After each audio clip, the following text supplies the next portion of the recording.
we are back after digging out from a lot of snow here in Western New York. Not really. We've been dug out for a while, but anyhow, we have to have some excuse for not being on the air in a while. But that was a little bit of the problem for sure. But welcome. We are back here, and as you can see, today's album ranking is going to be none other than Genesis. And to help me do Genesis here, none other than Mr. David Hens, Mr. Thom Jennings. I'm applauding for David Hens. David, always good to see you. Yeah, thanks. All right. So music is a revelation. And what other band should we do than from Genesis to Revelation? Here we go. This is the ranking. We're going to real fast go through the albums and the release dates for you. And then we're going to get right into the rankings per some requests here. And so to start things off here, we're going to go ahead and go through the discography that we're ranking here. We're ranking all 15 studio albums, starting off with From Genesis to Revelation, released in March of '69. Trespass followed in October of 1970. Nursery Crime, November of '71. Foxtrot, 1972. Selling England by the Pound, September of '73. The Lamb Lies Down on Broadway, 1974. So up to this point, obviously, the band was releasing an album a year. And the next album never came out to 1976. So we skipped a little bit of time ahead here. And obviously that was due to the Peter Gabriel leaving. And Phil Collins ended up taking over on vocals. So A Trick of the Tail came out in 1976. And they said, well, let's release another one and make up for lost time. And Wind and Wuthering also came out in 1976. And then they took a bigger break. And then there were three. March of 1978. Duke came out in 1980. Grab a Cab, as Carl Russo calls it, but Abacab came out in 1981. 1983, the self-titled Genesis album came out.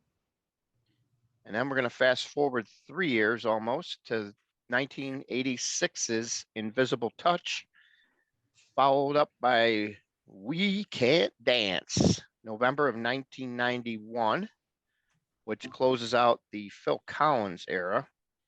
And Ray Wilson comes aboard for Calling All Stations, which is the only album to date which features him on it, September of 1997.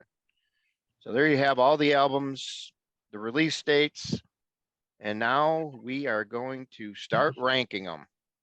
So there's 15 in all. Anything you guys want to add before we start ranking them here? No, well, we can get into it. All right. Let's do it. Therefore, you're up. You go first, David. Okay. How many do you want me to do at one time? Well, we're just going to do one at a time. You'll give your 15. Yep. All right. Yeah, my number 15 is Calling All Stations. It's kind of the obvious choice, but it's not. This one's not even on Ray Wilson for me. I mean, I think he does a good job. He sounds good. He's a good singer. I think that Tony Banks and Mike Rutherford just kind of let him down with the material a little bit. I mean, I went back and listened to this one the other day. It's just not really that memorable. I mean, they were trying to go with kind of like a modern, like late 90s alternative sound with Mike Rutherford's guitar tone a little bit, but I just don't think in 1997 people were clamoring for a Genesis record, especially without Phil Collins. I think the time had kind of moved on and passed him a little bit. So it's just not one that I go back and revisit too often. Like even I went back and watched some of the shows that they did in Europe from 98. And the cool thing about it was they actually played a lot of the Peter Gabriel stuff with Ray Wilson singing during the live shows, which is cool. But the interest in an American tour never materialized, so they never even brought this tour to America. But yeah, so that's my number 15. All right. And what do you got there, Tom? From Genesis to Revelation. That's my number 15. So it's interesting. David starts out with the last one, and I start out with the first one. But this record, it's an interesting one. It's sort of a before we even discussed ranking, I asked if we were actually going to rank this record because it's a bit of an outlier. I mean, it's pre Phil Collins, it's pre Steve Hackett, and it was recorded, I guess, when the guys were in college and they had some kind of weird contractual arrangement with somebody. So this thing has been regurgitated and repressed and put out about 10 different times, and on all the official box sets and everything, they typically don't include it because they don't hold the rights to it. And it's really been, I just think it sounds a little dated. I like Gabriel's vocal performance on it, but there's really no song that stands out. I think the single was The Silent Sun, and that one actually was re-released later on, I think in the early 2000s in digital format, trying to capitalize on the popularity of Genesis or whatever. But just not, I don't know. And I'll say this: most times we do rankings, and the one that's on the bottom of the heap, I really hate. Like it's just a dog. And this album is not a dog, which says something about Genesis and the quality of their music. They had 15 records. And it's not the fact that I think it's a horrible album. I just think in terms of the strength of the other material that they put out, it's just not as good. So hopefully that makes sense. Yeah, definitely. And that's pretty much the same for me here with my number 15 choice, and that's going to be Nursery Crime, which, oddly enough, that's the first album that features Phil Collins and Steve Hackett. But for some reason, this album, I don't know, maybe I just haven't heard it enough to really appreciate it. I don't know, but it's not a bad album, mind you. But for some reason, I just felt that out of all the albums, it just had a little less that I liked than other albums, I guess is the best way to put it. Definitely has some really good cuts on it, but all their albums, like you said, there's no dogs in this catalog, and that is saying a lot, because like you just said, the same exact thing. I feel the same way. Some albums you just right away, you got one that you just never ever play, never touch, you don't like for whatever reason. And in this case, I definitely play this album, not every day or anything like that, but I go back to it. But it's just for me, it's just the bottom one for me for Genesis. So that's going to bring us to number 14. What do you got there, David? My number 14 is We Can't Dance. I mean, No Son of Mine was a pretty good song. And I think even on the last tour from 2021, they did a pretty solid version of that live. I thought Phil can still pull it off. But I mean, I kind of went back and forth between this one and Calling All Stations at 14 and 15 because I don't really find myself going back to either one of them that often. I mean, obviously the video for I Can't Dance was a big hit with the kind of Genesis kind of making fun of their public image a little bit at that time. But I don't know, a lot of this is just a lot of it feels like it could have been on a Phil Collins solo album from the late 80s. It's just got kind of that top 40 production. It's not very memorable. But I mean, I think Jesus, He Knows Me is kind of like the most fast-paced song on the album. And that was also a pretty big MTV hit at the time. And they brought back Fading Lights for the final tour, which is kind of interesting. But other than that, it's just kind of boring. Yeah. Boring. All right. What do you got there, Mr. Jennings? It only took us one record. We're in agreement. Yeah, that's my 14 as well. And for many of the reasons that David stated, I think there's some really good cuts on here. Yeah. But it's too much filler. It's like there was a bunch of singles on it. Like No Son of Mine to me it's a pretty cool Genesis song. It's compelling in its lyrics and all that kind of stuff. And then I Can't Dance to me, like it's just, I don't know. I've never understood the appeal of that song. I think it's pretty sophomoric and not necessarily of the same type of quality that we had come to know Genesis. And I agree with David. I think a lot of this just turned into this sort of, and I like solo Phil Collins, but there is solo Phil Collins and then there's Genesis. And, it just, I don't know. It felt like a band that had just kind of run out of anything new to do. And it amazes me that like this record is as long as it is. I mean, they could have lopped off 3 or 4 songs, and I think it would have actually helped this record, because it's just too much. It's a lot. Does it seem kind of self-indulgent to you at times, David? Yeah. Yeah. Like Yeah, they were definitely. like they were trying too hard to imitate themselves. It wasn't even like, it wasn't like they were trying to be creative. They just sort of were like, oh, we got to put out another album. And it just, I don't know. Again, not a dud per se, but certainly an album that was inconsistent in terms of the quality of material. Yeah, I mean, they were still playing stadiums at that point too, which is crazy. But yeah. All right. Well, unfortunately, if I would have just if we would have just ranked these things off the top of our heads before I actually sat down and listened to these things one more time, I probably would have agreed with you guys, because I was not a fan of that album at all.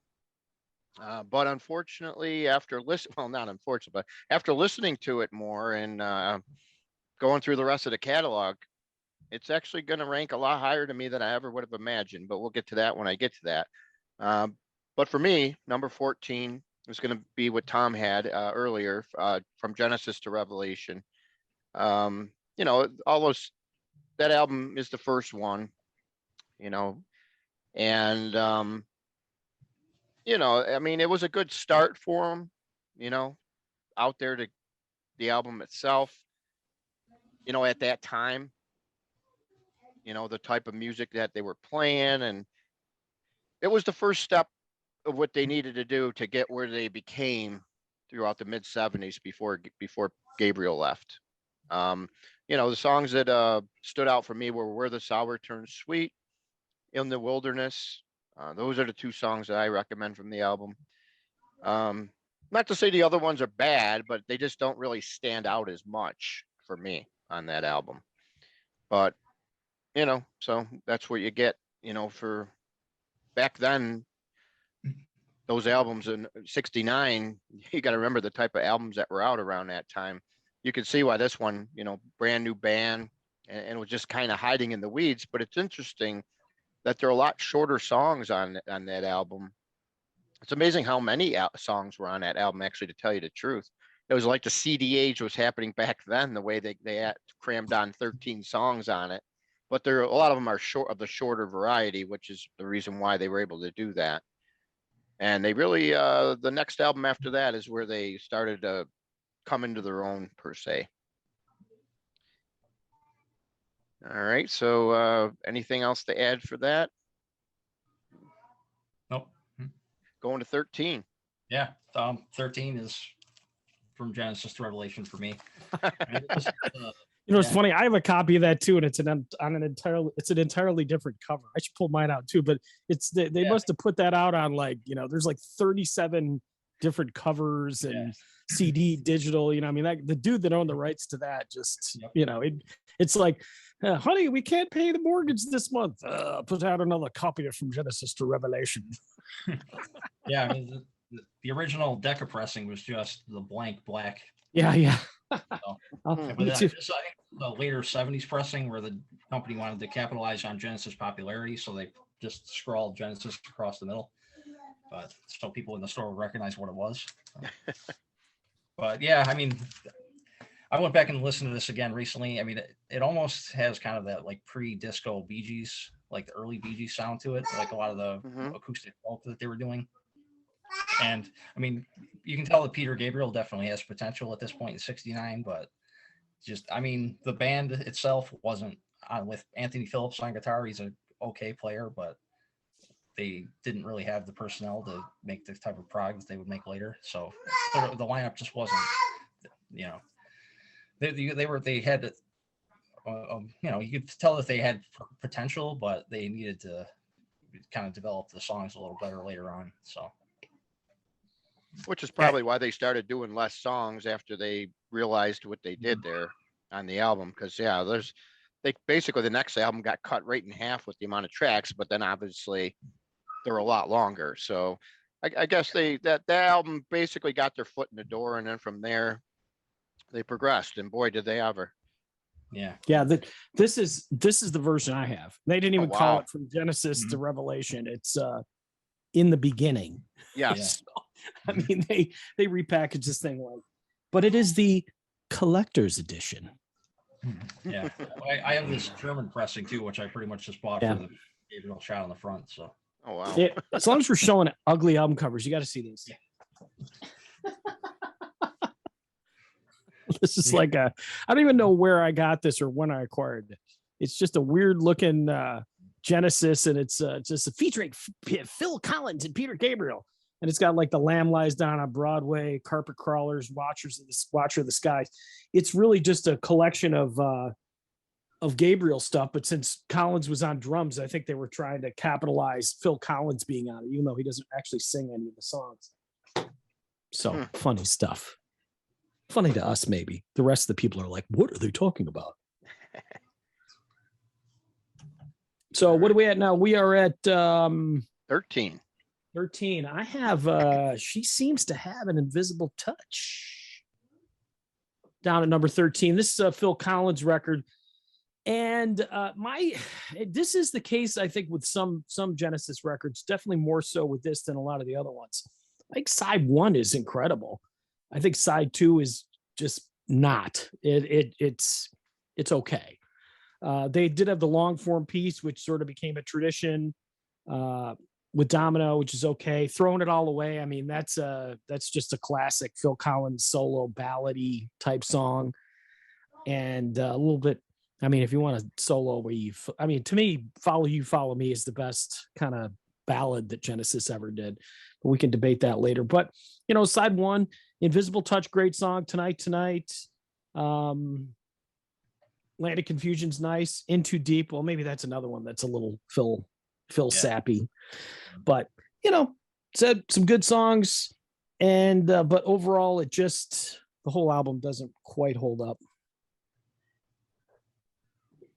All right.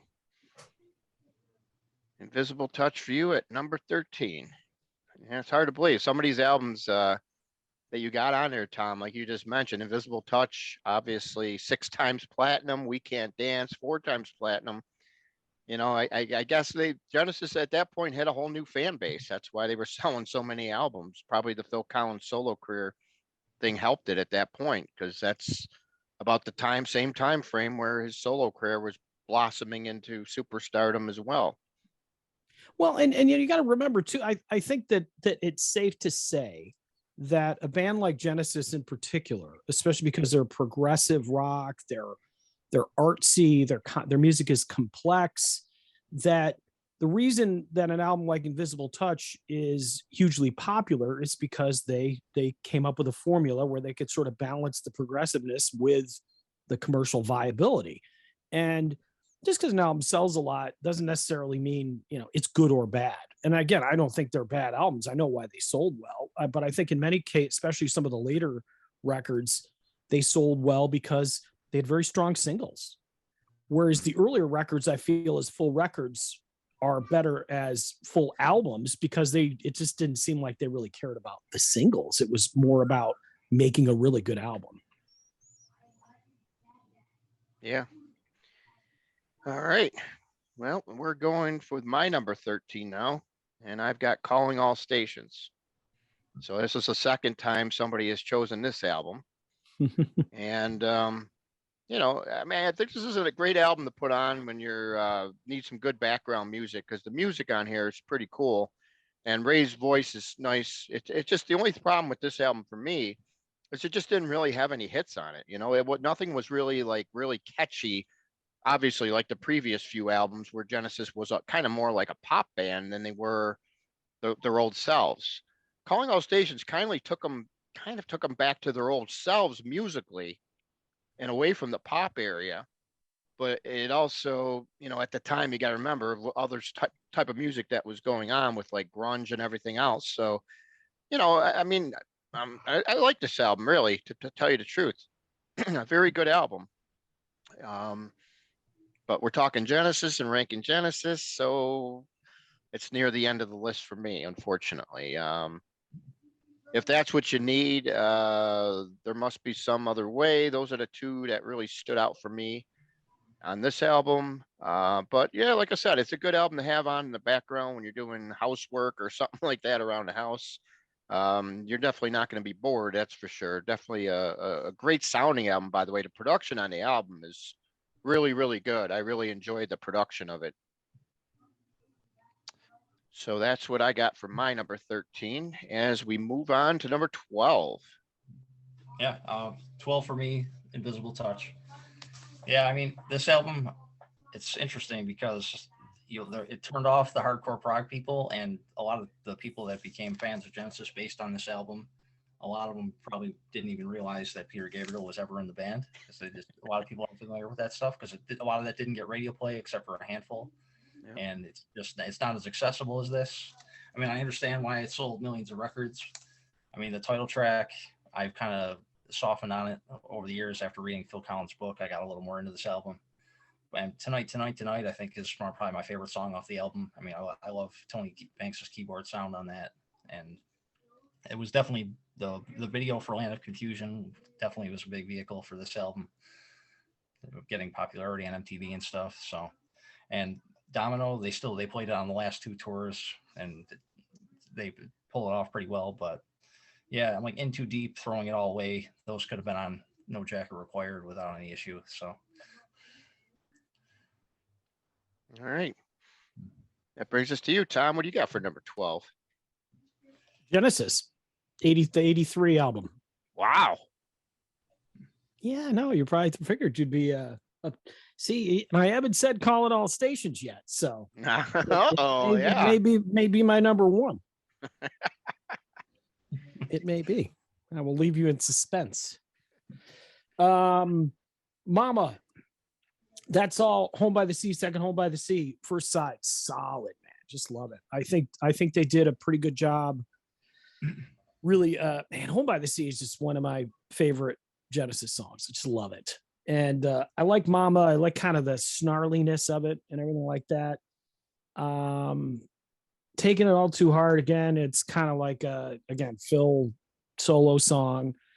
And Illegal Alien, I don't know, man. It's just it's no fun being an illegal lady. It's just I don't know, a little bit too kitschy for me.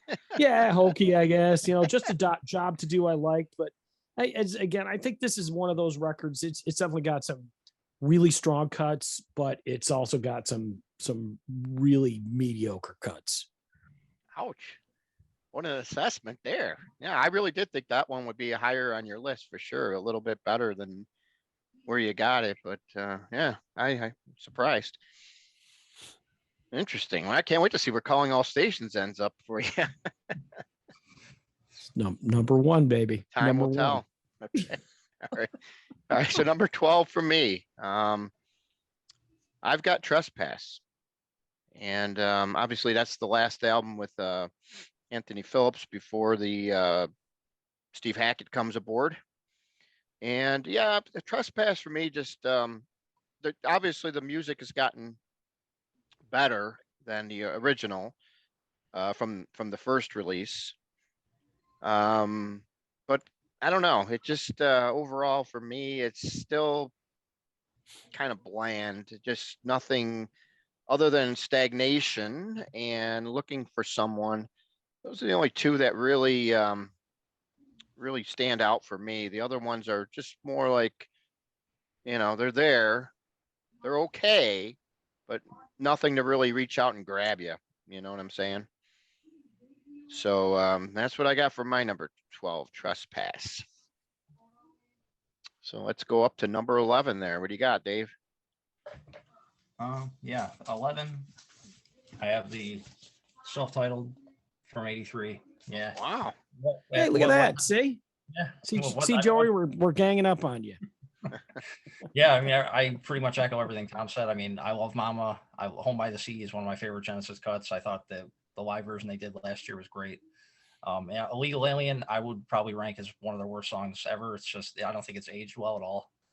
It's no fun, is what it is. No. Oh, ouch. Yeah, you guys are rough. The music and the lyrical content just hasn't aged well. But and Yeah. Just a Job to Do, I kind of like, but just the production on this album, I mean, it's got that, a lot of it's just the 80s synth just doesn't really hold up too well for me, but the first three songs kind of keep it from being a complete disaster. So All right. That's his take on that. What do you got for your number 11, Tom? As promised, number one, but there's two of them. Calling all stations. 1-1. Number 11. And we've already talked about this one. I don't want to. I think we're all in agreement. Ray Wilson, what a great vocalist! What a great vocalist! And I think we may have discussed on the Van Halen one, where we were ranking Van Halen albums, that you got a guy like Gary Sharon, great voice, could do the Hagar stuff, and he could do the Roth stuff. And I think Ray Wilson had a voice that was suited to both the Phil and the Gabriel era stuff, probably leaning a little bit more towards the Gabriel era. And I think Genesis may have served themselves better if they had gotten somebody who was maybe a little bit more unique. I'm a huge fan of Mike and the Mechanics. Really, really love them. I've got all their albums that they put out, even the more recent ones. So in some ways, I look at this as more of a Mike and the Mechanics album than I do a Genesis album. So I think there's some songs on here that are pretty good, very, very Mike and the Mechanic-ish, and that makes sense because you've only got the two guys that are writing. You got Rutherford and Banks, and Wilson contributes a couple things. But I thought the song Congo, I mean, that had single potential.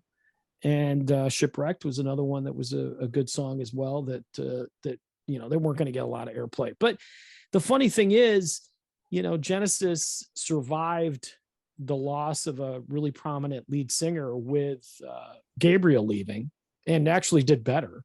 But boy, they could not replace Phil. I mean, if you think about it, Phil is the only member in the history of Genesis that they didn't successfully replace.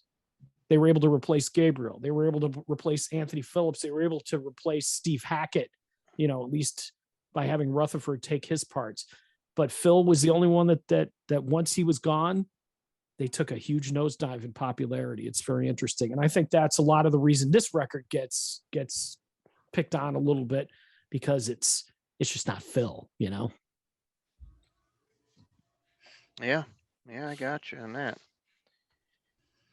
All right, that's going to bring me to my number 11, and that is going to Invisible Touch.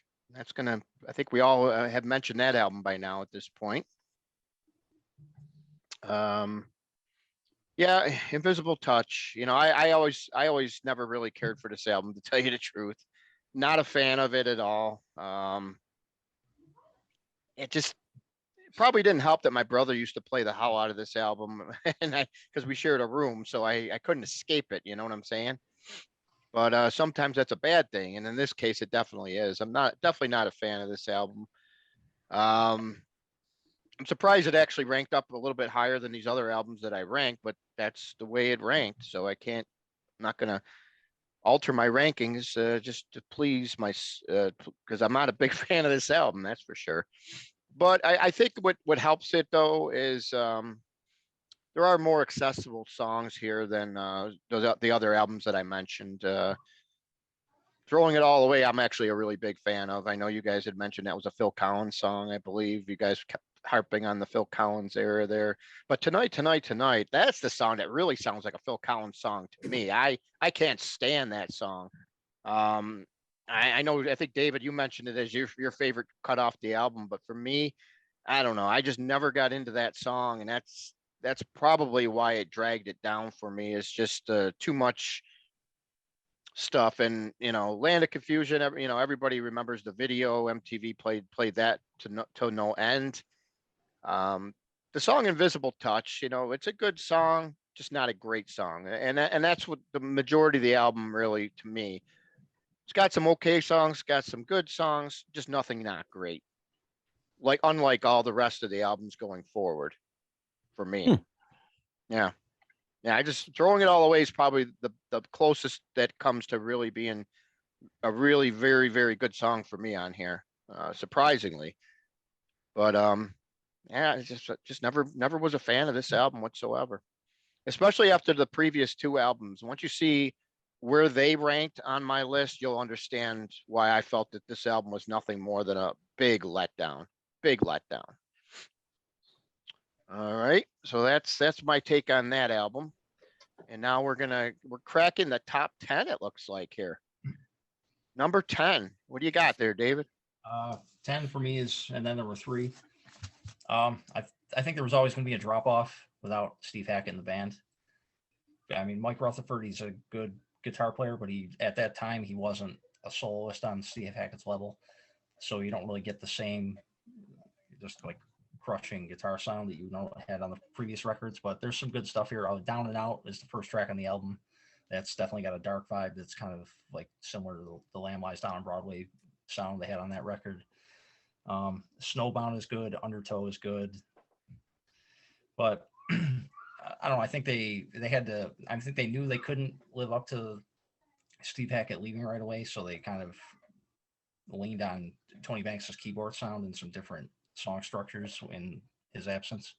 But it's not a bad album. It's just there's not a lot of hits. I mean, Follow You, Follow Me was the big song, obviously, but really nothing else is that memorable, like from a commercial perspective. But it's solid. Okay. All right. So he's got in then number 3. What do you got there, Tom? I have Nursery Crime. And this is the first one with Hackett and with Collins. Again, Musical Box, classic Genesis cut. It's a good record. We've also got, of course, The Fountain of Salamanca. Did I say that correct? I always want to say Salamanca because that's The Fountain of Salamanca. So some good stuff on here. I think that it's with Hackett and Collins were not quite fully integrated into the band yet. They were still kind of feeling each other out. I think as a general musical statement, they certainly laid the groundwork for what was going to be one of their most prolific periods. I think we should all, regardless of what our 1 through 5 is, there's sort of that sweet spot of Genesis between the Gabriel and the Collins era, and there's a sweet spot for the Gabriel era, and there's a sweet spot for the Collins era, and this isn't quite it for the Gabriel era, but it certainly is foreshadowing some of the great stuff that they're going to be doing as a band. So that's why I have it where I have it. All right. So that brings me to my top 10, and this is probably going to surprise a lot of you guys. But my number 10 is going to be The Lamb Lies Down on Broadway. Ooh. Yeah. I mean, I was kind of surprised myself. I figured it would have been in the top 5 for sure, but I don't know. For this, for me, The Lamb, I think for me, it just you gotta listen to this album. At least it's a long album, mind you, but you pretty much got to listen to it. It's a double album. I think you got to listen to it in its entirely to really get the full meaning of it. It's the most unique Genesis album they ever made. There's a lot of tracks on it. Everything's, there's not all long songs, but there's a few long songs and then a little bit of other stuff kind of intertwined in there. But if you don't listen to it as a whole, I think that's why for me it just kind of doesn't stand out as much as the other albums. I mean, sure, you got The Lamb, you got Carpet Crawlers, Lily White Lilith. Anyway, I mean, there's some good songs within, but not enough for me compared to the other albums. The other albums, as we go up here, you're just going to have solid song after solid song after solid song, which helps make the album rank higher. And obviously, in my case here, there's just too many songs, and all of them just don't really stand out as much to help build up the whole album as a whole. That's why I say you got to pretty much listen to it all the way through, which is not easy to do in one setting if you don't got, that's a long album. So that's my number 10, and we're cracking down to number 9 now. Yeah, number 9, I have Nursery Crime. Again, it's the first album with Collins and Hackett. I love the musical box. The Return of the Giant Hogweed is great. It's one of their heaviest tracks from that earlier period. And it's definitely a step above from Genesis to Revelation and Trespass. You can see they finally would kind of hint at the serious product that they would become known for, and that with the Gabriel period, with this album, and then the few that would follow. But again, it's not quite on the same level as the following records, but I still hold it. Obviously, it's top 10 for me, but I could see it's not one album you can just put on and listen to casually. It still takes a little bit to get into, but I think you can see just what they gained by bringing Hackett in. So. Yeah. All right. Yeah. So that you got the highest ranking album for Nursery Crime out of all of us. So yeah, like I said, not he and I are only one off. Well, he's still one higher than you, fool. No, just kidding. You're the outlier, Joey. Yeah. Well, you're the spoiler guy. This ranking. Well, we'll see. Yeah, I mean, we'll see, but maybe we'll be more in agreement as we get further into it here, because we are getting down to the, as you called it, the sweet spot. The sweet spot. So, what do you got for your number 9 there? Well, I wanted to make this my third, but it's the 9th. And then there were 3. And again, you'll notice that David and I flip-flopped that. So as much as you say, we're actually pretty close. You're the guy that's causing all the trouble. But I will echo a lot of what David said. I think that they really where this album suffers is that Rutherford was not quite ready to take over full lead guitar duties. And it is so keyboard driven, which is okay, because if you think about it, I mean, Tony Banks is it's a name I don't even think we've mentioned Tony in this particular episode yet, but Tony's a great writer. And Follow You, Follow Me, I think is an example of if you listen to the guitar part, it's pretty basic, and the song is really driven by the keyboard. It's there's some good, to me, Deep in the Motherlode. That's one of my favorite Genesis songs of all time. Love that song. I love the structure of it. Phil's vocals on it are fantastic. So that's the song that really redeems the record for me. Again, I don't think there's anything on here that's really a huge stinker. There was that one that what was it? Say It's All Right, Joe, which I guess is a song about a alcoholic or something. And it's funny because it almost reminds me of Against All Odds, like a semi more serious version of the song Against All Odds in structure, but it's not a love song. It's about a drunk. So I don't know, but yeah, good album. But definitely, man, Hackett, I don't know. Hackett's such a great guitarist, and he was really missed in particular on this record. Okay, that's going to bring me down to mine here. And what I got here is none other than number 9, Wind and Wuthering. So that's coming in at number 9. So this one would be obviously the very last album with Hackett before he left. So I think the thing with this album, very good album, but it didn't seem to really there wasn't a lot of airplay on this album on the radio. You probably heard Your Own Special Way once in a while, Afterglow maybe, but a lot of these other songs weren't really ever really on the radio unless you listen to like a Deep Cuts night or something where they're playing like the complete album side or something like that. It just never really got a lot of exposure, which I think and is one of the reasons why it kind of didn't do, as what they were hoping for. This was the second album after Gabriel left. It did reach gold. It charted higher than A Trick of the Tail. But is it a better album than A Trick of the Tail? No.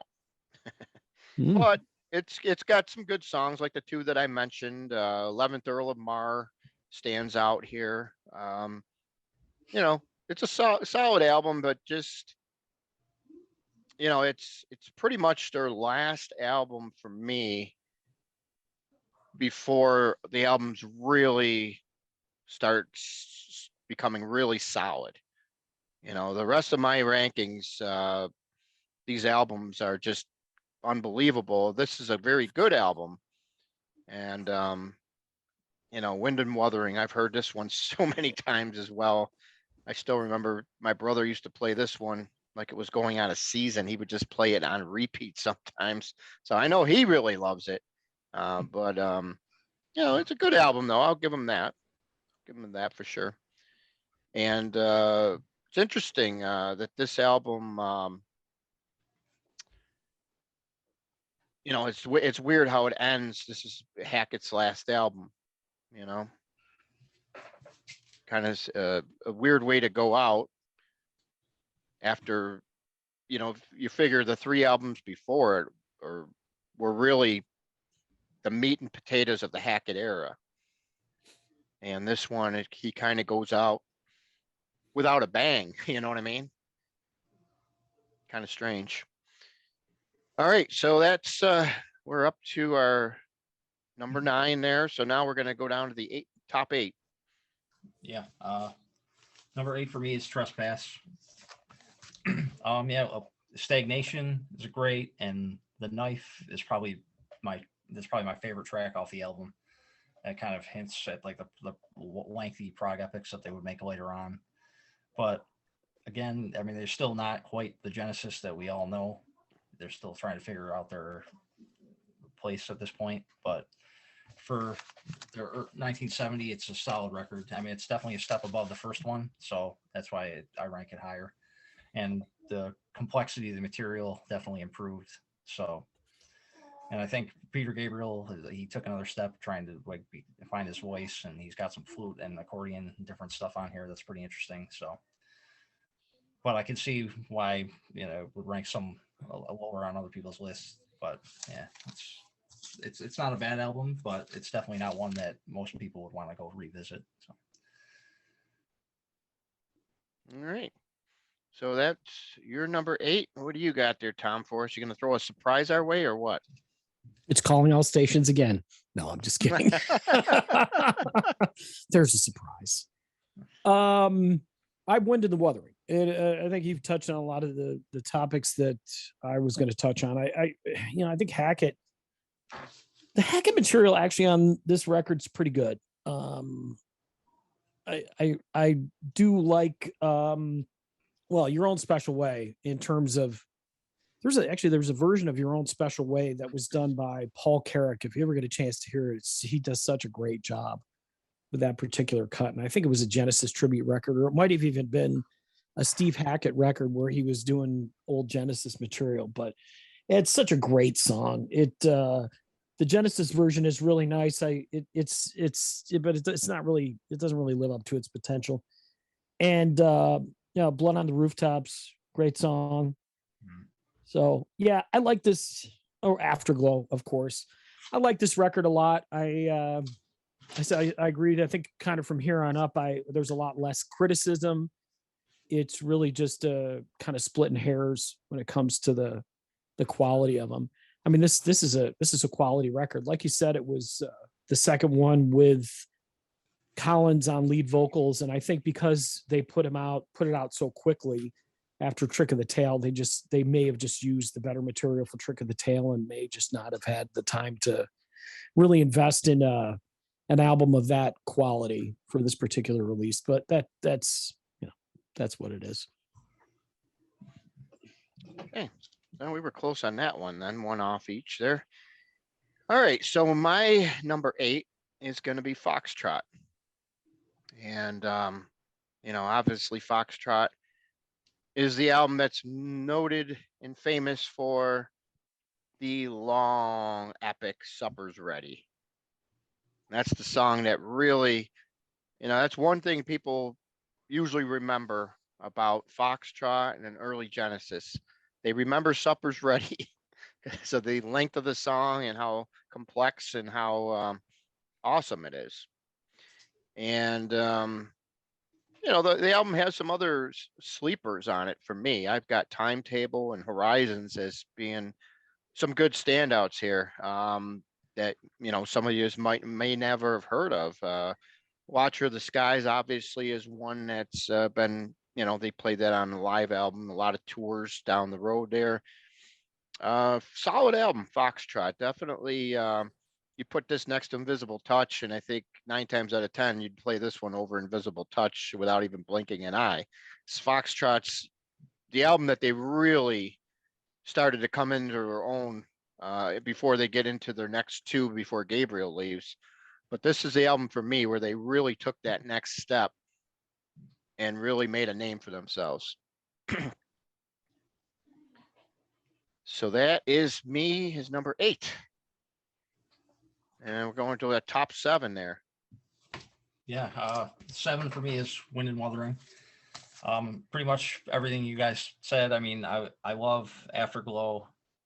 Your Own Special Way. I think it's one of their better ballads. All in a Mouse's Night, I think, is a pretty good Tony Banks song on this album.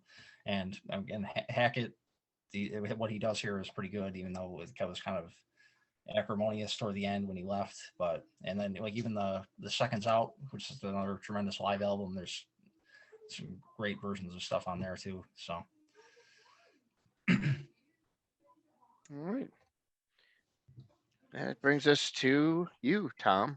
What do you got? Well, before I give you my we're 7, right? Yeah. I gotta touch on something David brought up. I mean, these guys put out some great live records. I mean, Seconds Out is fantastic. 3 Sides Live. The later ones, Live Over Europe, not quite so much, but those 2 records are just, well, The Way We Walk, those 2 live releases, they had some great stuff on those, especially the Longs was one of them too. And in many ways, I prefer the live Genesis albums over the studio records. They were such a good band. The Hackett era, and it's funny, David. Obviously Hackett, you said with the acrimony, that had to do with Seconds Out because he believed that they had mixed his guitar too low in the mix intentionally, so he felt slighted, and then he left. But yeah, and these guys, and I mean, on top of that, not even to mention the live albums, they all really had some incredible solo stuff. Even guys like Anthony Phillips had a pretty prolific solo career. I'm not familiar with any Tony Banks solo work. I think he's at a couple of. I think he's the only one that I don't have anything solo by. Yeah, I'm surprised. He's got a famous one with Fish singing on it. Yeah, I got this one here from A Curious Feeling. It was his first one. He's actually got a woman singing on it. It's pretty good. Yeah. Yeah. And then I just don't have it. I don't know why I haven't. Maybe it's just something I haven't looked for. I've got I got Small Creeps Day. I've got all the Mike and the Mechanic stuff, and I got the Phil stuff, Peter Gabriel stuff. Anthony Phillips. I had a friend who used to love to listen to his stuff, but I thought it was a little bit weird. But that guy was a little weird too. I mean, my friend, not Anthony Phillips. I didn't know Anthony Phillips. So where were we? Number 7. I've got. I think we've already mentioned this one.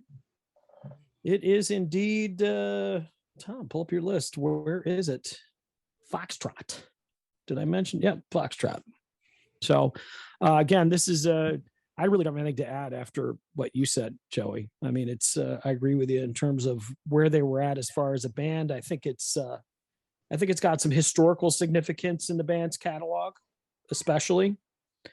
It's really where they start to be the Genesis that we know and love, and it's really starting to kind of gel for them.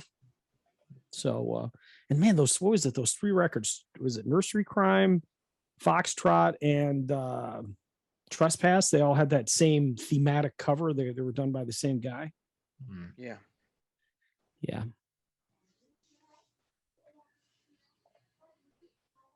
Yep, those definitely all stand out. You could definitely tell that. And then, of course, Foxtrot has the world famous fox on the cover there that Gabriel used to dress up in his costume in the concerts.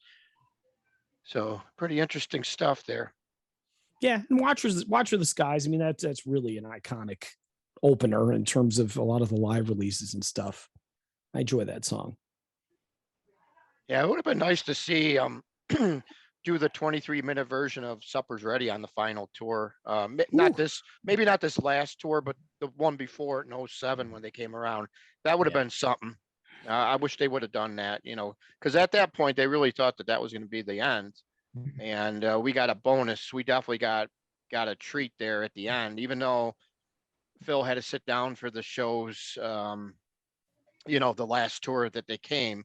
I thought one of the things, he sounded not too bad for considering all that he's been through. Some songs he nailed, other songs he tried. He did the best he could. You can't fault him, and you got to give him kudos. I mean, how many people are going to go out there and in the shape that he was in, and even attempt to do that? And he there's a lot of dates too. It wasn't like it was just 10 dates in the U.S. and gone. They did a fair amount of dates. Mhm. So I'm not sure how you guys both see that last tour? Yep. Yeah, You I too? saw the last Phil and the last Genesis tour. Yeah. Yeah, I was at the 07 show too. That was really good because Phil and Chester Thompson both play drums together. So Yep. All right. So Tom's got Foxtrot there. And I've got Final. And this is a shock for me because this album that I'm about to announce here, I really thought would be somewhere between 12 and 15. But I guess it's served me well over the years for not having to listen to it too much, as much as I had in the past. Whether radio was killing it or my brother was killing it by overplaying it.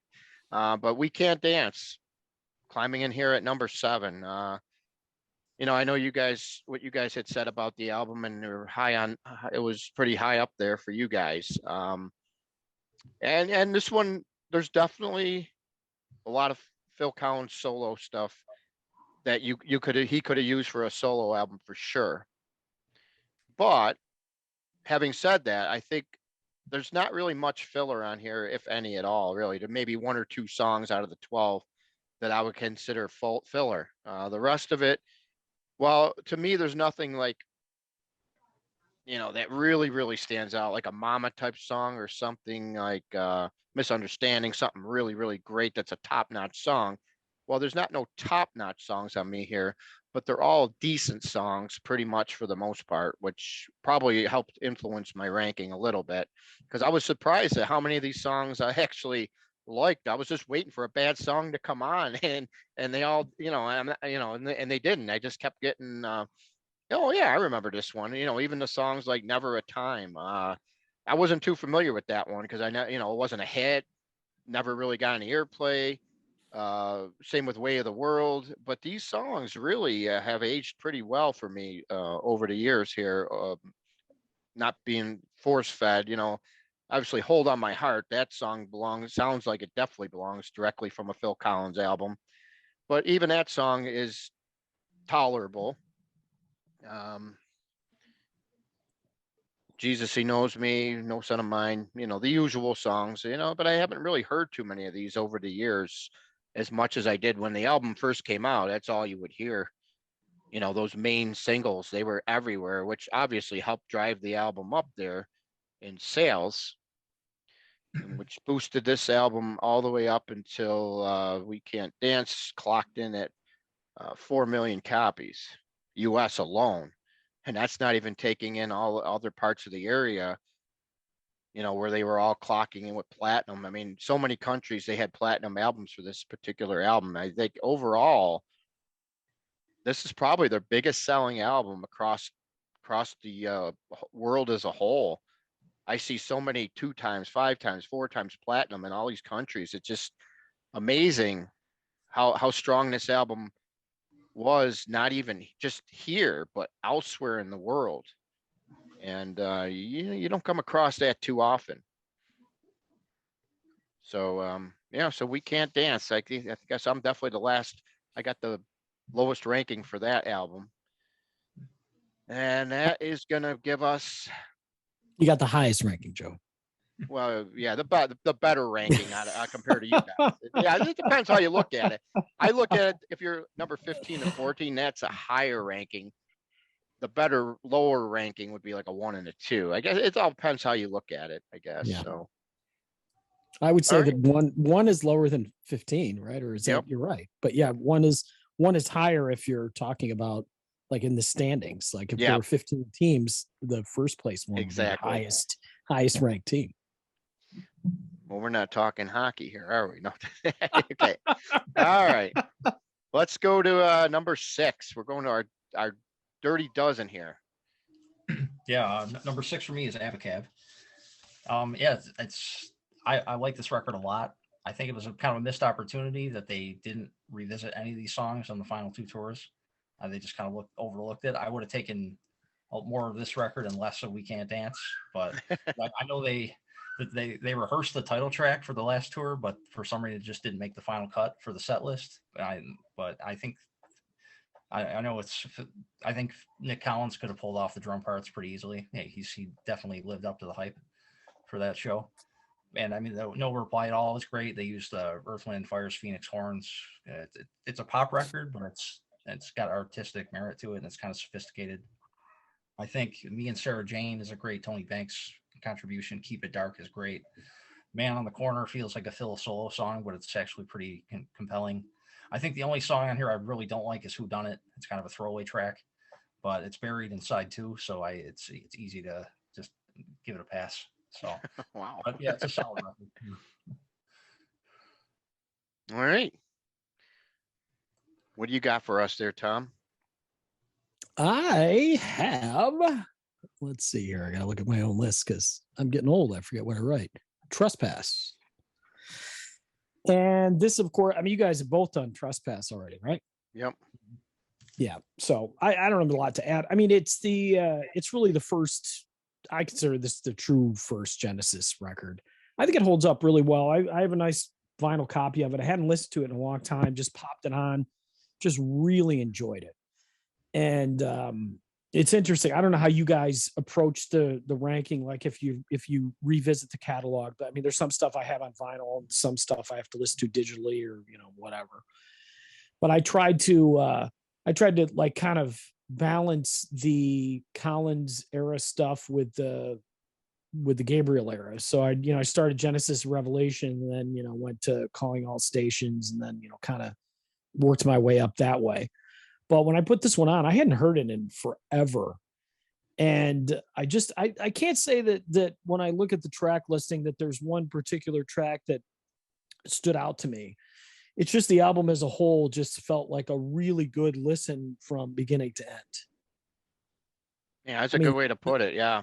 The Knife, I mean, obviously that's a classic Genesis song, but yeah, it really is. I mean, in terms of just being an album to listen to, I love this. And I think it goes back to what I said when we were discussing We Can't Dance and, the commercial viability of it versus an album like this. I think this is I mean, like, if you think about a song like The Musical Box, which I know is not on this record, it's a 20-minute song. You're not going to release that as a single. It's an album cut.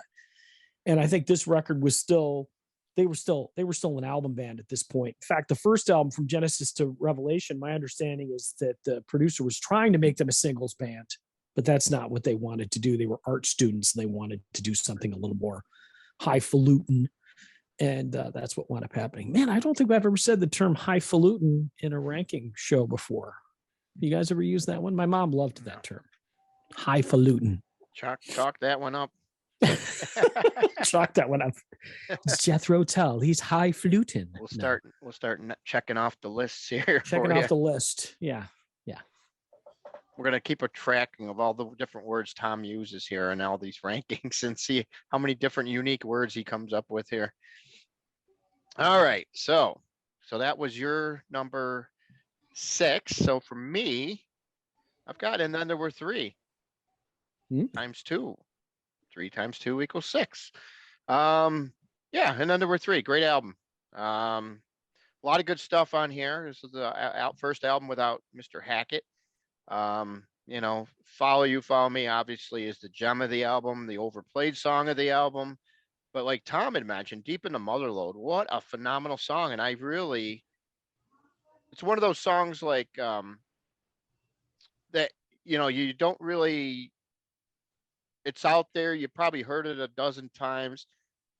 And then all of a sudden you begin to really appreciate it later on down the road. I mean, I've noticed so many songs listening to these rankings that I've come across. I'm going, where the hell have I been for 35 years when this album came out? Because sometimes and that's the one thing I like about these rankings is because you end up discovering music that you had the whole time and you just never realized. And it's so great when you finally get a couple songs under your belt that you go, man, what a great song, And I really like that one. That's one that really stood out. I always loved Snowbound. Great song. Down and Out, great way to start the album, like David had mentioned. And Burning Rope, another really solid song on this album. It's amazing how good this album was. Considering they lost Hackett. I think Rutherford did a great job. And to me, this is definitely a really good album. Makes my top half dozen here for sure. All right, and that's gonna bring us to our top 5. Oh boy. We're getting Yeah. out of the wire here, man. This is where all the good stuff really starts coming in. Mm-hmm. What do you got there, Dave? 5, I have Duke. Yeah, it's a great record. I mean, they Turn It On Again is a classic. That's what they open their shows with. Duke's Travels, Duke's End is great. I was glad to see they brought Duchess back to the set for the final tour. That was a really cool addition. They switched it out a couple times for Misunderstanding, but I was glad that for Buffalo we got Duchess. I mean, Misunderstanding's okay, but it's never been one of my favorite songs off the record. But yeah, I went back and listened to this album all the way through the other day, and it still holds up really well for me. So they were incorporating some, like, it's 1980, so they were incorporating some like little new wave influences from other bands that were coming out at that time. But it's solid songwriting all around, I think. All right. Yep. Duke, number 5. Good choice. Love Duke. As you will see, because I haven't mentioned it yet. And what about you, Tom? What do you got for your 5th there? I have A Trick of the Tail. Which, wow. Yeah, it's an incredible record. I mean, it's the debut of Phil Collins as the full-time lead vocalist. I mean, Phil had sung some songs on some other records, but man, just some classics. Yeah, Dance on a Volcano. One of my personal favorites too, Los Endos. What a great song that is. And yeah, I think you put Lamb Lies Down on Broadway way too low, but really Lamb Lies Down on Broadway was, I think it was such an artistic achievement, such an incredible achievement. And if I kind of understand the history and the trajectory of Genesis's popularity, is they'd kind of reached a point where they were really starting to do well. And Lamb was this huge breakthrough for them. And then all of a sudden Gabriel leaves and everyone's like, there's no way that they're going to survive this. And they did. And I think Collins does a nice job on vocals, but I think that the material on this record is just really strong. It kind of has a nice balance between some of the commercial viability that we see later on, the poppier stuff, but still having elements of some of those earlier Genesis records as well. So it's artistic. It's a very good balance between the two. Yeah, I was kind of surprised you had this one as where you got it, but I mean, it's top 5. You can't go wrong. Sometimes these albums are so close, neck to neck to neck. Yeah, sure. It's really hard to decipher where exactly it's going to fall. And not a lot of bands can pull off 6 or 7 classic records. I don't know what your thought is, David. I think Genesis did. I think they've got 6 or 7 records that could be considered bona fide classic must-own type albums. Yeah, definitely agree with you on that one for sure. All right, so for me, I've got Selling England by the Pound. So Selling England by the Pound, man, what an album, huh? what can we say? Anybody that saw the Steve Hackett when he came last time into town, what a phenomenal show. Um, those guys that performed on that tour did an amazing job on all the material they played from this album in particular.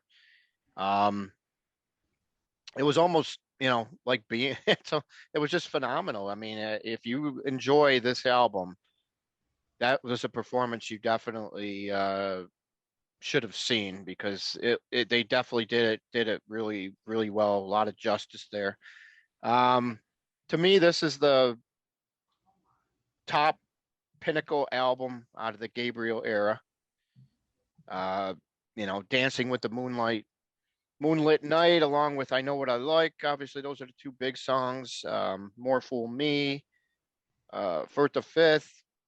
This album, Battling Epping Forest. I mean, phenomenal album that, this was the predecessor to The Lamb.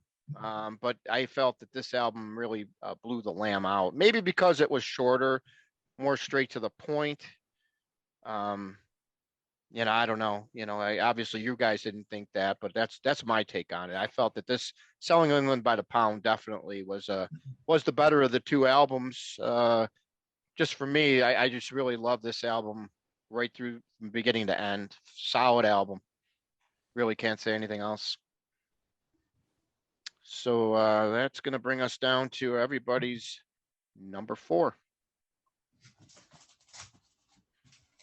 Yeah, my number 4 is Foxtrot. Obviously Supper's Ready is like for the diehard Genesis fans. That's the song they always wanted to hear live because it's just tremendous. They actually rehearsed a section of it for the final tour, but they didn't play it for whatever reason. But yeah, I mean, when I think about Get 'Em Out by Friday is great. Watch for the Skies is excellent. And for 1972, it was a big year for prog, obviously. So, you had this album. Yes puts out Close to the Edge, which modern prog magazines or stuff like that. Anytime they do album rankings or for the great prog albums of all time, those are commonly cited as the top 2.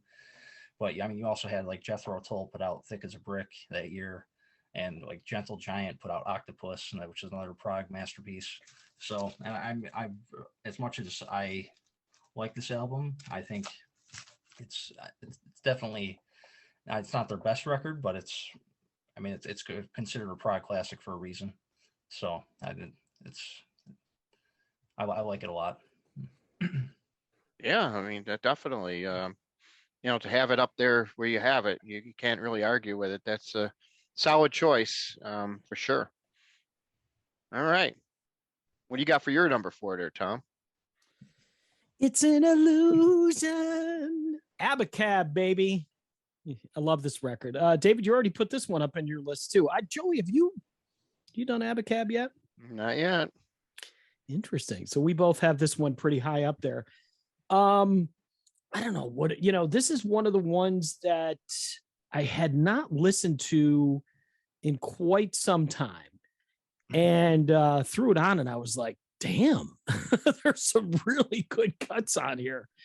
And I think what we've discussed already, I love the title cut. Title cut's a lot of fun. Me and Sarah Jane, Dodo. Oh my God, Man on the Corner, Like It or Not. Yeah, it's solid. I think that they had really started to get their footing with this record. Again, this is really near the peak of the Phil era.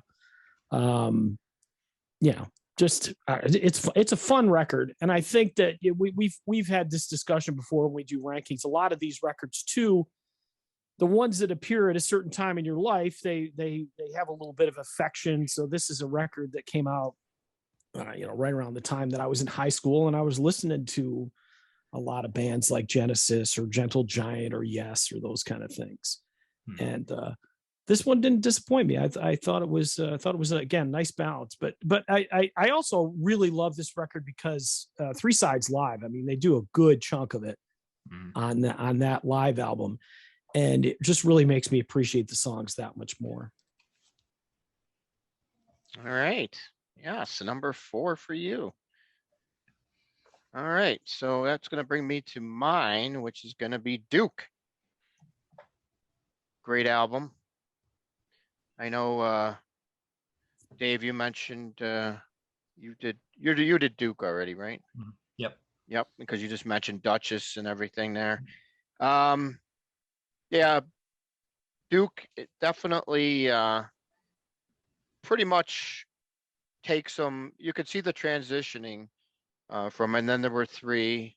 When you got Wind and Wuthering, and then there were three change in personnel, and then you make the second album with the three basic guys, Duke, and you can see how they're slowly morphing into the band that they're becoming going forward. You know, misunderstanding. Yeah, to me, no matter how many times I hear that song, I just love it. I don't know why. I just don't get sick of that song. Obviously, Turn It On Again. They always play that one in concert, like you had mentioned. Usually they open with it. Behind the Lines, that's another song which is interesting because Collins also used that on his solo album. Man of Our Times, Heath Hayes, Alone Tonight, just great stuff. And it's interesting that, like Dave mentioned, how they kicked Heath Hayes out. It was just for two shows where they played Misunderstanding in place of Heath Hayes, which was really strange because it was both Chicago shows. Mm-hmm. They did two dates in Chicago. And, I'm thinking, I saw that set list. I'm thinking, oh, great. I would love to hear Misunderstanding because they never played that one live when I got the chance to see them the last time they came. And then, of course, they never played it again. And after the Chicago shows, I don't know why they played it for both those shows. If they were just pleasing somebody in Chicago, they had some big fan or something, or what.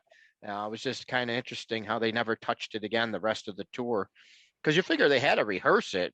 So why would they rehearse it just for the two shows and then throw it away? Really kind of strange, considering it's a popular song. It's not like it was some kind of a unique song that they haven't played in years, or nobody really knows, or anything like that. So I thought that was kind of a surprise there. But yeah, Duke definitely one of the main highlights for Genesis for me. That whole era of 80, you got Duke, you got Abacab, you got the Genesis. Those are the big three in my opinion, although somebody else would probably tell you the Genesis album, The Invisible Touch, and of course good old We Can't Dance, because those are the three that would have been right in a row that sold the most albums out of their whole career. Matter of fact, those three albums outsold the rest of their whole catalog, which was amazing in itself. Did you guys know that? And then Number Three was their first U.S. platinum album, which is very interesting. Did you know that, Tom? Yeah. They're one of those weird bands like AC/DC, who there's this sort of romance for the old lead singer. So like when AC/DC was out, when Bon Scott was their singer, I mean, they were playing 2,000 seat venues. They were popular, but they weren't like hugely popular. And then of course, Back in Black, Brian Johnson, that becomes a big deal. But then it seems like it elevated the romantic notion that, Bon Scott, the original lead singer. Genesis, it's weird, like with that too, that everybody has this romance of like, oh, the Gabriel era. But they were not nearly as commercially popular during the Gabriel era. And I would argue that I think even Peter Gabriel's solo career benefited from the fact that the Phil Collins era Genesis was doing so well, because I think it increased his profile and helped make him more commercially viable instead of just this kind of artsy guy with an okay following. I mean, we mentioned Gentle Giant earlier. I mean, they weren't a huge band, but they certainly had a following. Mm-hmm. I think that probably early Genesis was a little bit more popular than Gentle Giant, but I would venture to guess that not much different. So, yeah. So it doesn't surprise me. I mean, it was kind of a fluky thing, the way that they became more popular with Phil Collins on vocals. And after, I mean, you think about it, you lose a guy like Steve Hackett and Peter Gabriel. I mean, that's like a great sports team losing their best quarterback and wide receiver. It just doesn't, I mean, New England Patriots, Tom Brady replaced by Mac Jones. I mean, Phil Collins ain't no Mac Jones, baby. He was the Tom Brady. Phil Collins is more like Tom Brady replacing Drew Bledsoe. So you had this great quarterback, and then all of a sudden the guy that comes after him just takes him to a whole nother stratosphere. Level. Yeah. Interesting. Yeah, another thing real quick, we mentioned that, and then number 3 was the first platinum album for Genesis. It's amazing that The Lamb has never been certified as platinum. You would think by now that album should have definitely sold enough. I don't know if it's one of those albums where, sometimes no one wants to pay for the certification, but obviously Genesis has the money. They should be able to do that. I'm wondering if it never really actually sold that much yet. Well, now that marijuana has been decriminalized, maybe we'll see increased sales. I mean, it's an incredible album, but let's be honest, it's kind of like The Wall or Tommy, things like that. It's an album, and it's pretty intense. If you're a casual music listener, Lamb Lies Down at Broadway is not going to be your cup of tea. You've got to be invested in that record and love what it is to really appreciate what it is. Yeah, I'm still surprised that one hadn't gone platinum. But all right, well, moving on then. Let's get this to the next one here. Let's see, where were we now? 3? 3, yep. 3. Yeah, 3. I had Trick of the Tail. I think it's about as seamless of a transition between lead singers as you could hope for. I mean, the songs are really strong. I love Squonk. Robbery, Assault, and Battery is great. Ripples is great. Tom mentioned Los Endos, so it's tremendous. I mean, Steve Hackett still plays that one at all of his live shows. Yeah, I mean, I think some of Phil's best singing overall. I think he sounds great on the record. I mean, he had a background in theater in England when he was growing up, so it's natural that he would transition to a frontman so easily. He's got that charisma and the showmanship. So it's a great record.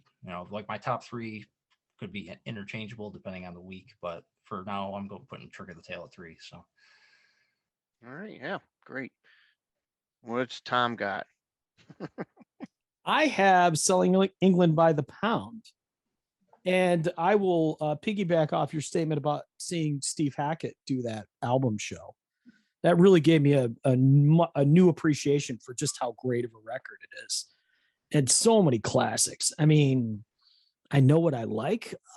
Who doesn't love that song? I mean, it's just, to me, that is such an anthemic rock song. It's like, it's one of those songs that you hear it, even the first time you hear it, you can sing it, and I know what I like. I mean, it's just, I don't know. It's just such a great record. And Firth of a Fifth. I mean, just great guitar work on this record. I mean, Hackett, it's no wonder he picked this one to do, because I just think it's just a fantastic record. I love it. Another one that I love just putting on and running through it. But, worst case scenario, this is a record where you could put on either side A or side B at 2 separate times and 2 separate listens and still enjoy it, or even pull a few cuts from here or there and enjoy it. So it's a very versatile, very fun album, and definitely an important part of the catalog. Definitely a great album. All right, and that's going to bring me to my number 3, which surprisingly is Genesis, the self-titled, 1983. So, you guys had mentioned, I don't know, some of you guys had this really, really high up on the list. I can't even remember. It's been a while since we last mentioned this album. I don't know. For me, it's just one of those albums where it's like song after song. It's just, nothing really, maybe one song. I'm not a really big fan of Second Home by the Sea or Silver Rainbow, but other than that, what a solid album. Opens with Mama, That's All. And David, you hit the nail on the head when you said Home by the Sea. I thought that was the best sounding song of the night the last time Genesis came. I thought Phil hit it out of the park, considering, he wasn't so good on everything else, but that song he hit out of the park that night. I was really impressed. Illegal Alien, you guys gave it a lot of unkind love there. No love at all. We gave it Uh, straight up hate, Joey. We didn't yeah, like it. yeah. I mean, it's an okay song. I don't think it's bad. Uh, but taking it all too hard. It's gonna get better. Just to me, it's just a very, very good, solid album. I didn't expect it to be this low myself, but I'm not gonna complain. That's where it ended up. So I always wished I seen this tour. We were hoping that we would be able to. It's interesting. Genesis hasn't never really played Buffalo much No. after the Abacab tour. They never, well, they did play here for Mama. That was the last one, but they never came for Invisible Touch or We Can't Dance. So it was pretty cool that they did decide to come here for the last two tours. So we're glad for that because it would have been more. I still would have traveled for them since I never got a chance to see them until '07. But it's weird that because Genesis they used to play here all the time back in the '70s. They used to play the Old Century Theater. They played there quite a few times. Yeah. I don't know. Where did they play in Rochester, Tom? Like before they started playing the arena? Auditorium theater, and then and then the War Memorial. But I think the last time they were at the War Memorial would have been probably the Duke tour. Oh wow. Yeah. So that's going back even further.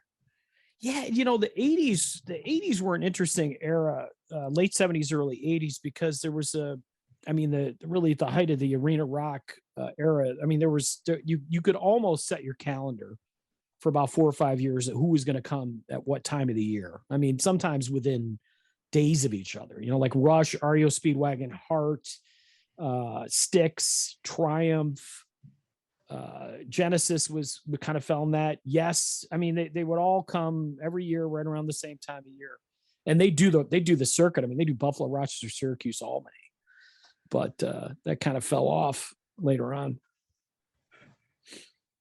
Yeah, it's amazing nobody does that anymore nowadays. It's like they'll usually pick Darien because it's in between Buffalo and Rochester. But nowadays it seems like everybody's skipping over and going to Syracuse for some reason. Syracuse has really, I guess, become a hot commodity now for some odd reason. Everybody seems to be playing Syracuse. Yeah, I think it's a promoter thing that used to be. I mean, Rochester. I mean, the rule was, they had 90 days, 90 miles. But so a lot of times there came a point where, if Harvey and Corky did a show, you'd have to wait 90 days to have it come to Rochester because those were John Scher shows.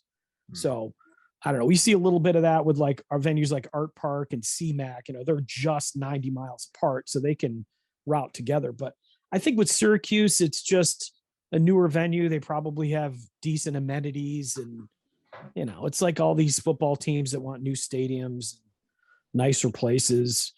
I imagine that Syracuse it's just newer. So if they have a choice between playing Syracuse or somewhere else, they'll choose Syracuse. Canandaigua's got to be a pain in the neck to get in and out of for an artist, I would think too. I mean, I know it's for a fan, it's horrible. And a great venue. I mean, one of my absolute favorite amphitheaters. Oh, yeah. Don't get me wrong, but it's in a small town, so it's tough to get in and out. Whereas the Syracuse one, it's near some highways and things like that. Plus, they may just have more money. They got to have state money because that's not the state fairgrounds. It's that government money. All right, moving on. Let's see here. No politics here. No, just kidding. So what do we got for number? We're going up to number two. Number two. This is getting it. Go ahead. Yep. Number two, I have Selling by the Pound. Nice. Yeah, I mean, I think it's a perfect record in a lot of ways. I mean, it's just every song hits me hard every time. It's also kind of a very quintessential British record, just the way that like Peter Gabriel's singing style, his lyrics, like Dancing with the Moon at Night, the spoken word intro to that song is iconic. Steve Hackett's solo on Firth the Fifth is one of his best, and I thought Daryl did a great job doing it at the last live tour. That's why one of the things that I wish they would have done is made Daryl an official member of the band, because I think he could have improved their later records with some more guitar solos, but they clearly didn't want to go in that direction, but I think he could have benefited from that. But yeah, I mean, the cinema show is great. The Battle of Epping Forest, the way Gabriel's able to manipulate his voice with all those different characters. It's just always a compelling listen for me. And I mean, I was a freshman in high school in 2002. So, and this was one of my favorite records. And it's probably the reason why I didn't have a girlfriend for a while, because if you want to talk to girls in 2002 and you're a Genesis fan, it's probably not the way to go, but Do you like Rush too? I do. Yeah, it's amazing you ever met a woman. Yeah. I mean, Rush and Genesis were two of my favorite bands at the time, so, and they still are. But there you go. Yep. Young men out there, find your woman, then find Rush and Genesis afterwards. Yeah, watch our album rankings after you find your woman. Yeah, After exactly. you find your woman. Okay. Oh, goodness. All right. What do you got there, Tom? My number 2 is Duke. And we've already touched on this one. I don't remember. Where were you on this one, David? You were pretty high up, right? You were in top 5? Yeah. Mm-hmm. Yeah, so we're all top 5 on this one. I don't really need to beat a dead horse on. I mean, Behind the Lines, I don't know. It's just Duke's. I don't know. To me, this is the record where the 3-piece really shined. Like it, and then there were 3. Rutherford just didn't feel comfortable in terms of his guitar playing and things like that. I think his guitar playing has never been like incredible, but I think by the time he got to Duke, he had become more comfortable with the role as guitarist, and he was able to add some things to their sound that was important for them. And this is, to me, this is the album that is the transition from the artsy prog band to kind of a commercial powerhouse.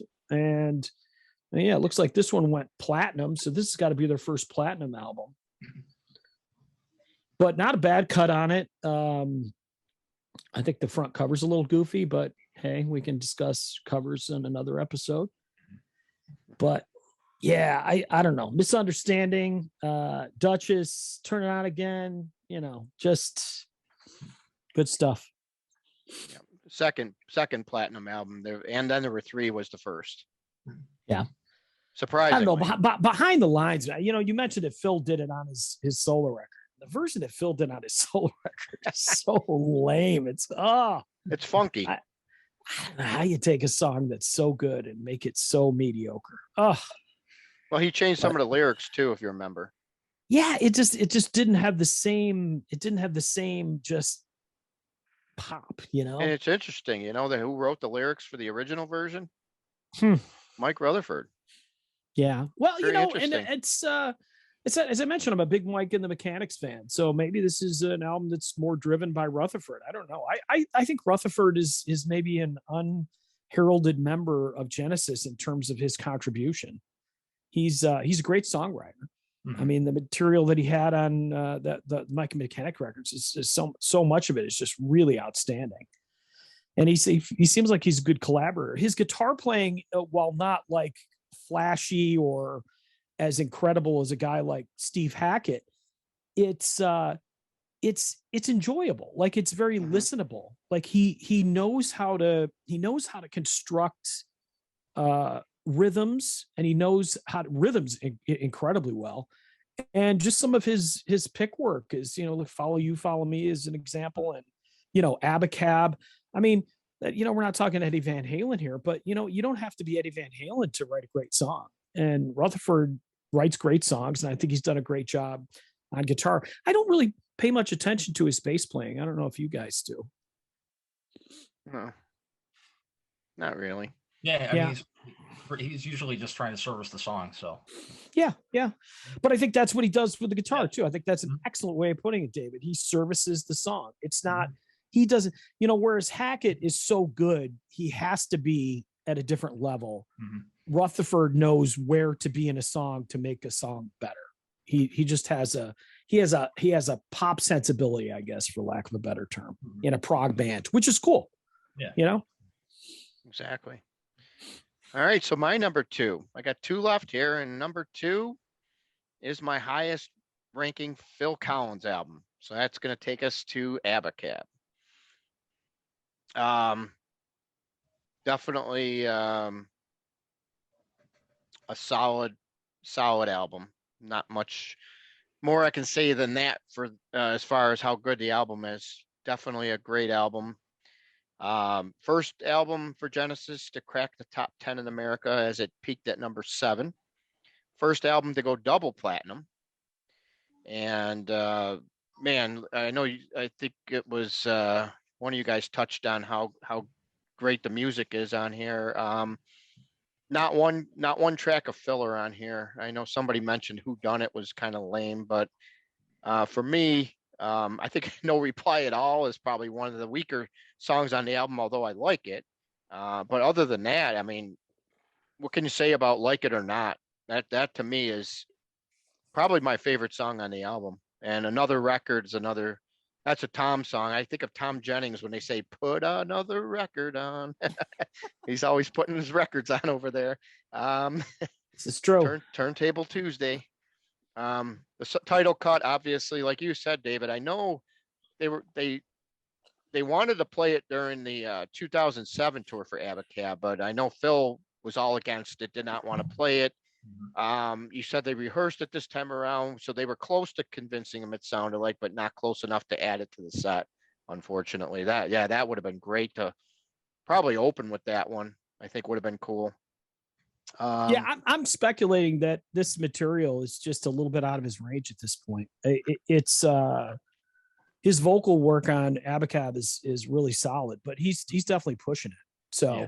it's kind of like with Def Leppard, when Mutt Lange got hold of him, and if you've seen some of those Def Leppard mockumentaries or whatever, and they got Mutt in the studio, he's like, do it again, until Joe is like killing himself. And that's where I think Joe always had to struggle a little bit with singing some of that older material because, you get older, it's harder to sing. And maybe Phil avoids it because of that. I don't know. Mhm. Yeah, I'm just surprised. Like Dave said, that they didn't play nothing off this album at all, considering it's one of their masterpieces here. You figure they probably could have played No Reply at All. He could have probably pulled that one off pretty easily. And if not, Man on the Corner, it's not like he's screaming at the top of his lungs during the song. So I don't know why they didn't even play that one. That would have been a killer song to hear live. That's Yeah. some tough phrasing, though. That's some tough phrasing, Man on the Corner. Keep It Dark, great song. This album is just to me the pinnacle Phil Collins song by a mile, really. Just a great album. Really love it. So that is now going to take us to our number one choices here. So I'm trying to figure out what you guys all had set up to this point so I can figure it out. David and I got the same one, I think. I think. All right, let's hear it. Yeah. My number one is The Lamb. Oh my God. Wait, hold on. Let me let's see. What's my number one, David? David, hold up yours again. Let's see. Let's show these both to Joe and let him, or as Lawrence Gowan calls him, Joseph. Joseph, this is the best Genesis album. Go ahead, David. School, Mr. Suto. Yeah, I think you had it at number 10 or so. Yeah, I think it was 10. Yeah. So, I mean, it's definitely a dense album, just not because it's a double, but just because the material is heavy. I mean, it's almost like the outlier of the catalog in a way, because the music doesn't really sound like any of the other albums. It's like they tailored the music to suit the narrative that Peter Gabriel was trying to convey here. So, but to me, it's always had a magical quality. Like, it's an album I can put on just from start to finish and listen to the whole thing. It just sucks me in. I mean, the title track is great. Fly on a Windshield is great. In the Cage is one of Peter Gabriel's best vocal performances. There's like just The Waiting Room is great. It's heavy. I mean, the Lamia, there's just every moment on here is great. The narrative itself, like, if maybe taken out of context, might not be relatable to people, but within the confines of the album, it's just a fascinating journey. And they played the Century Theater in '74 in Buffalo, and that's a tour I wish I could have seen. There's also a great live album that they released from the Auditorium Theater in Rochester it was like a radio broadcast. It's also a great reproduction of the album too.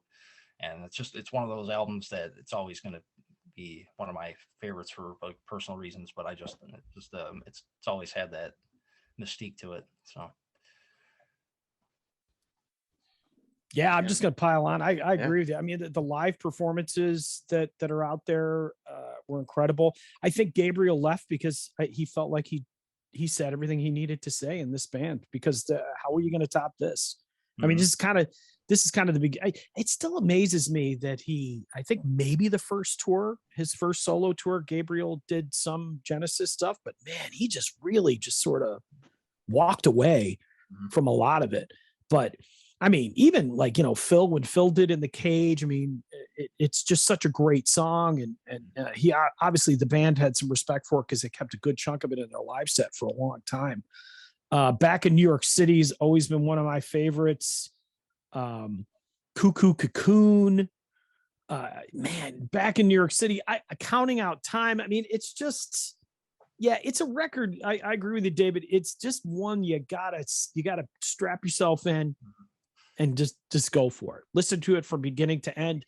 And it may be, I think it's also one of those records that it's safe to say that it is, you really got to give it a couple listens. Like, it's not like the first time you listen to it, I would imagine, as someone that grew up in the Phil Collins era Genesis, like I did, that the first time you listen to it, you kind of go, wow, this is a little weird.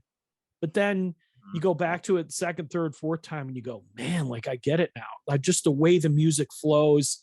I'd put this in the same category as The Wall, as Tommy, just those great double albums that, story behind them. I mean, just fantastic. I think in some ways, like I look at maybe Selling England by the Pound or something like that as more of a Dark Side of the Moon type, and comparing it to Pink Floyd. Whereas, this Lamb Lies Down on Broadway is more of a Wall, and if you look at Dark Side of the Moon and The Wall, very different records by the same band, but still thematically, you can tell it's Genesis, or you can tell that it's Pink Floyd. But man, I don't know, man. I love this record. I love the record. I love the live versions that I hear of it. Every time I hear it, I hear something new. I can't say enough about this thing. And the only criticism I have is that I know a guy named Suto who doesn't appreciate it as much as he should. Ouch. So you were really shocked when it popped up at number 10 on my list. I felt like it was as bad as like calling my wife ugly or something. You know what I mean? How do you put it at number 10? Come on, man. I'm surprised you didn't give me more grief when I actually said it. Jeez. Wow. All right. Well, I'm gonna have to try to valid my reason for my number 1 here. Oh boy. I think the music purchasers echoed my sentiment here. So my number 1 is the album that came after this album that sold more copies and charted better on the charts. Trick of the Tail. Yep, first album with Phil Collins. All I'm gonna say, unbelievable. What a great album Trick of the Tail is. It's just gotten better with fine wine, like a fine wine over the years here. Dance on a Volcano, Entangled, Squonk. It doesn't get any better than that. And then you throw in Ripples, A Trick of the Tail, and man, oh man, what an album. My estimation, there isn't a better Genesis album than A Trick of the Tail. Yeah, see, at least I had it in my top 5. Yeah, at least. I had it at number 3, so. Yeah, you guys did good. Yeah, we did good. You guys appreciated the album. That's good. Sure. I mean, it's not like I don't appreciate the Lamb. I don't know. For me, it just didn't hold my attention, and that's the real reason why, like if I would have, like, remember how I mentioned, like, if I would have just ranked them without ranking them, just off the top of my head when we first talked about doing Genesis, I would have said, okay, We Can't Dance, Invisible Touch, they would have been like from somewhere between 10 and 15. And I would have thought that the Lamb would have been in my top 5. It's just weird how it ended up after, giving everything one more good solid listen to see, where everything fell. And, unfortunately, I think the Lamb for me is just a little too long. Like I said, it's not a bad album. I didn't hate it. It just didn't rank as good for me as I even thought it would have. And I think that was one of the reasons why, just because of the length. Say if it was a single album and you put the 10 or 12 best songs on it, then I think it definitely would have ended up a lot higher. You know, that's Oh just my, Lord. that's Oh just, Lord, man. Is it what do you do? Do you like if you have a child, you're gonna take its 2 legs and arms off and say that it's better? Come on, man. You can't shorten The Lamb Lies Down on Broadway. This is sacrilege. This is even sacrilege. Mitch LaFon did a little poll the other day where he said, pick an album, a regular studio album, and pick like the best 4 or 5 off it to make it an EP.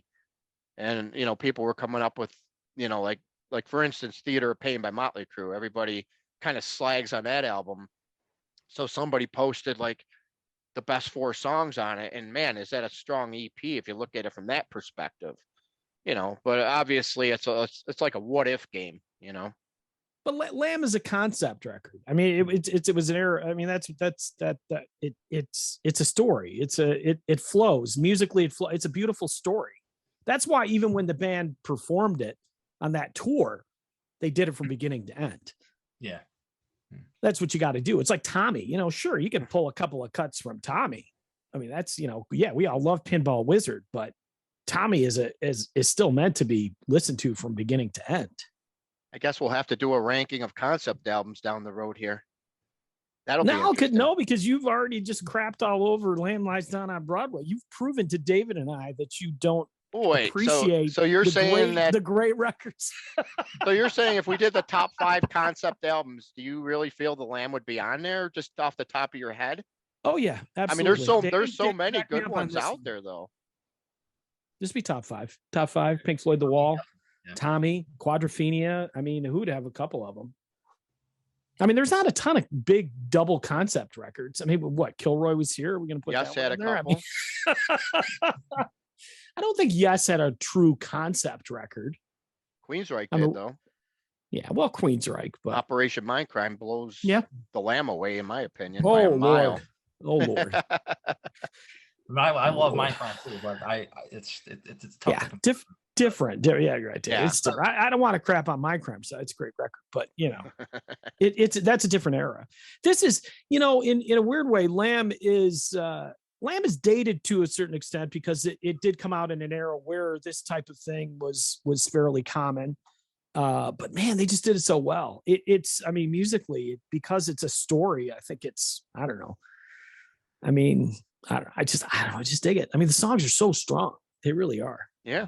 Yeah. And it came out in '74, which was another big year for prog. So like a lot of those prog bands were putting out epic records at that point, so it fit right in.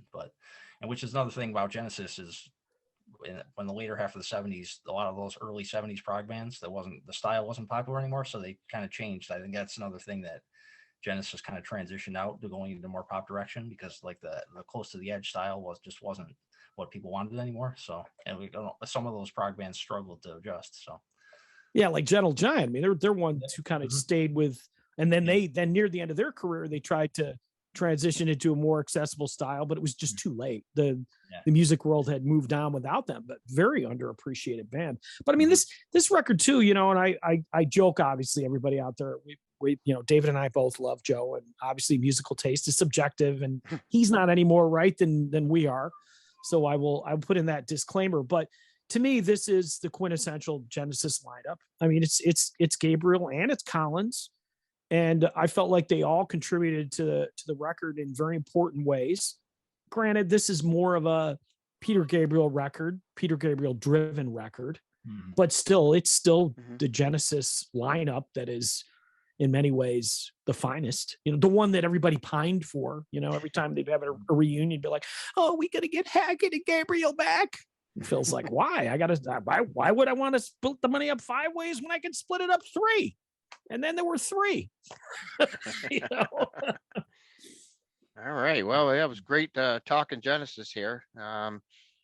Episode went a lot longer than I would have expected, but when you got 15 of them and a band as solid as this band is, you know, it takes time to talk about it, and that's what we did. We went right down to the bare bones there and really went deep on a lot of the albums here. Hey, and you got 2 of the finest music aficionados in David and myself, and then there's you. So, you know, Oh, geez, who doesn't appreciate Lamb Lies Down on Broadway? I guess that's what I'm gonna be noted for down going forward. I don't appreciate the lamb. Yeah, Oh, geez. this will be thematic like for the rest of every ranking that we do. We'll have to pick on him for this one, David. I could take it. I guess I'll have to. Yeah. And we're gonna do All right. Rush again. You're gonna have Test for Echo as number one. Then I'll be like, no. Oh, that's right. That was your like worst album, wasn't it? Oh yeah. You beat up on me, I think, for my hate of Test for Echo. So we're even. Well, you kept them. Yeah, you definitely don't like that album. That's for sure. No. Okay. All right. Well, until next episode, good talking to you guys, and we'll have to see who we got coming up next and get another good ranking discussion going. All right. Signing off.